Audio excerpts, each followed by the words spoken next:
Halo teman-teman, ketemu lagi dengan Bu Nula di pelajaran prakarya dan kewirausahaan. Hari ini kita akan belajar tentang pengawetan makanan. Kita simak bersama ya. Oke teman-teman, kita ke pengertiannya dulu ya. Apa itu pengawetan makanan? Pengawetan makanan adalah suatu cara untuk mengubah bahan pangan yang awalnya bersifat mudah rusak, mudah busuk, atau mudah basi menjadi produk makanan yang lebih awet. Ya, itu pengertiannya. Contohnya singkong ya teman-teman ya. Singkong diawetkan dengan cara difermentasikan, ditambahkan ragi, sehingga menjadi tape singkong. Nah, ketika singkong ini menjadi tape singkong, dia akan tahan selama berhari-hari, ya, menjadi makanan awet. Tetapi tidak semua bahan makanan diawetkan dengan cara difermentasikan atau ditambahkan bahan pengawet ya. Ada juga yang menggunakan bahan-bahan alami atau menggunakan peralatan alami. Kemudian kita ke manfaat pengawetan makanan. Oke, kira-kira apa saja manfaat pengawetan makanan? Atau apa saja manfaat makanan itu diawetkan? Yang pertama, agar bahan makanan lebih tahan lama ya teman-teman ya. Misalnya ikan ya, agar lebih tahan lama disimpan, ikan ini dikeringkan atau dijemur di bawah sinar matahari, ditambahkan dengan garam ya, supaya ikan ini lebih awet ya, lebih tahan lama. Jadi bisa disimpan selama berhari-hari. Ya, jadi ikan asin ya, karena ikan diasinkan atau ditambahkan garam dan dijemur. Itu yang pertama. Manfaat yang kedua, agar makanan tidak mudah rusak. Contohnya di sini Bu Nula memberikan contoh susu ya teman-teman ya. Jika susu dibiarkan berhari-hari, maka akan rusak, tidak dapat dikonsumsi ya.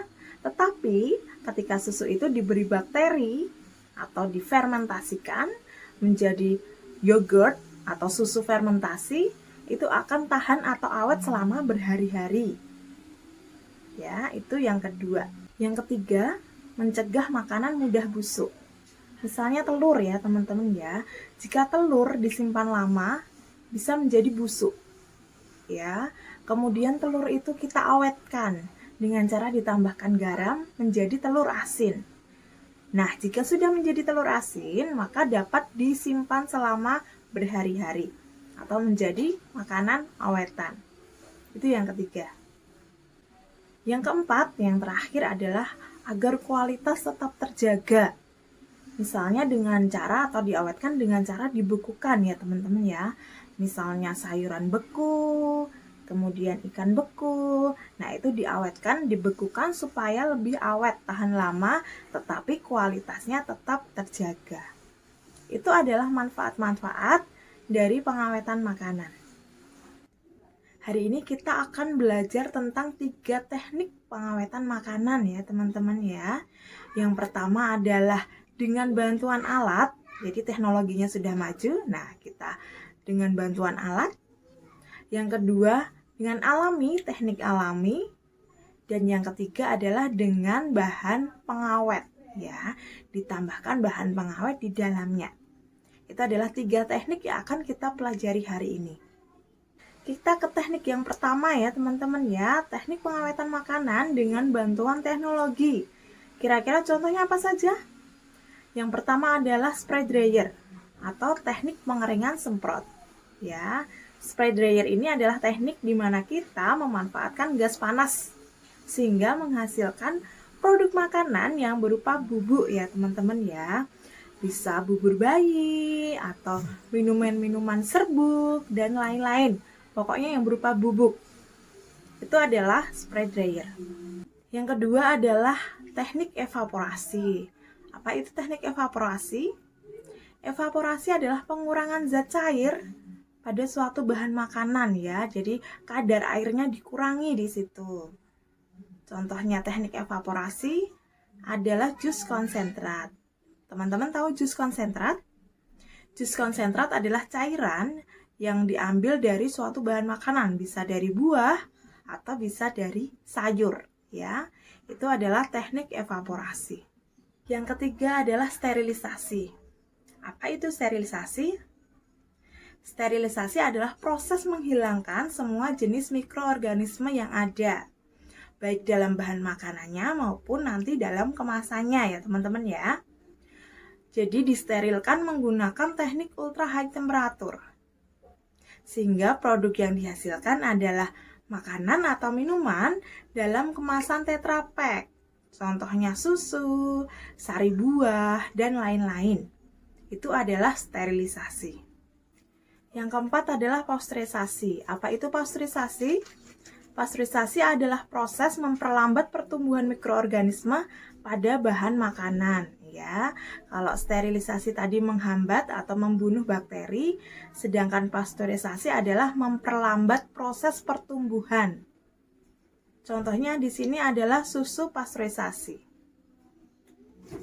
Itu adalah contoh-contoh dari teknik pengawetan makanan dengan bantuan teknologi.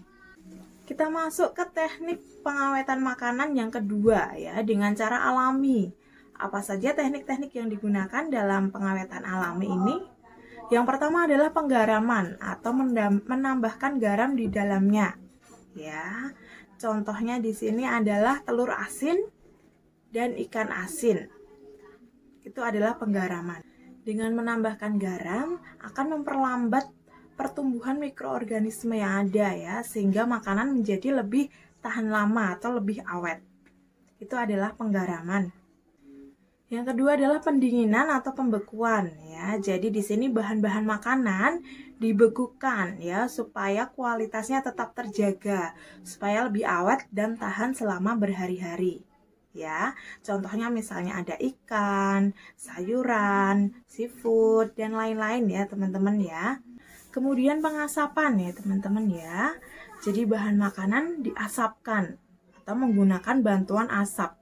Jadi tidak langsung terkena apinya ya. Tetapi pengasapan bukan teknik pengawetan makanan sebenarnya ya, karena harus dibutuhkan teknik lainnya atau perpaduan teknik lainnya, yaitu teknik pengeringan ya. Jadi setelah diasapkan, kemudian bahan makanan ini dikeringkan di bawah sinar matahari selama berhari-hari. Nah, baru bahan makanan itu menjadi awet. Contoh teknik pengasapan adalah bisa daging asap, ikan asap, dan lain-lain. Berikutnya adalah pengeringan ya, atau pengurangan zat cair pada bahan makanan. Di sini pengeringan ada dua ya teman-teman ya. Ada yang pengeringan alami atau dengan bantuan sinar matahari, dan pengeringan buatan atau dengan bantuan alat ya, dengan dibantu alat misalnya oven. Oke, yang alami dulu. Jadi yang dijemur di bawah sinar matahari selama berhari-hari. Contohnya bisa kerupuk, kemudian bisa ikan, kemudian bisa makanan-makanan kering lainnya ya teman-teman ya. Kemudian yang dengan bantuan alat atau di oven, di sini Bu Nula memberikan contohnya adalah sukade dari buah-buahan ya. Oke teman-teman, ternyata teknik pengeringan ini ada dampak positif dan negatifnya ya. Dampak positifnya adalah bakteri tidak dapat hidup dalam makanan yang kering, jadi aman ya teman-teman ya, nggak ada bakterinya. Kemudian nih negatifnya nih, jadi ketika kita mengeringkan makanan, zat-zat makanan yang di dalamnya, kandungan-kandungan gizinya dapat hilang ya teman-teman ya, dapat berkurang. Sehingga kualitasnya juga berkurang karena tadi zat-zat gizinya ada yang hilang. Itu adalah dampak positif dan negatif dari pengeringan. Selanjutnya adalah penggulaan ya teman-teman ya, dengan menambahkan gula di dalamnya sehingga makanan lebih awet atau tahan lama ya teman-teman ya. Contohnya di sini, contoh teknik penggulaan ini adalah selai, kemudian ada permen, dan ada manisan buah ya. Semuanya ditambahkan gula di dalamnya supaya lebih tahan lama.